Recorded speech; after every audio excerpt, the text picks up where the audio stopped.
নমস্কার বন্ধুরা, দেখেন আবার একটা রেসিপি বানানোর নিয়ে আসলাম। দেখেন, এই দেখেন কুমড়ো পাতা।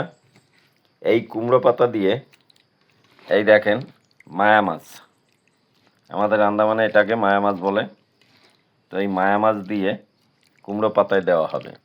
তো দেখেন এখানে মায়া মাছে একদম পিওর সর্ষের তেল, নুন, হলুদ আর শুকনো লঙ্কা বাটা। যেহেতু আমরা গুঁড়ো লঙ্কাটা কমই খাই, বেটেই খাই, আর পেঁয়াজ দিয়ে মাখানো হয়েছে। দেখেন পরিমাণ মতো নুন দিয়ে মাখানো হয়েছে। এখন এই পাতায় দিয়ে ভাপানো হবে। তো বন্ধুরা, কে কে আপনারা এমন খেয়েছেন বা খান অবশ্যই কমেন্টে জানাবেন। এই দেখেন দিচ্ছে, এই দেখেন। তো বন্ধুরা অবশ্যই কমেন্টে জানাবেন রেসিপিটা কেমন লাগলো বানানো, অবশ্যই জানাবেন বেশি বেশি করে। দেখেন, এই দেখেন দিচ্ছে।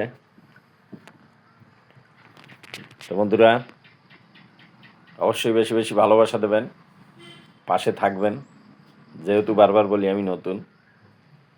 তো বন্ধুরা যারা ইউটিউব চ্যানেলে দেখছেন তারা সাবস্ক্রাইব করে দেবেন, পাশে থাকবেন। আবারও দেখাচ্ছি। ভিডিওটা এই পর্যন্ত, আবার দেখা হবে। ভালো থাকবেন, সুস্থ থাকবেন। ধন্যবাদ।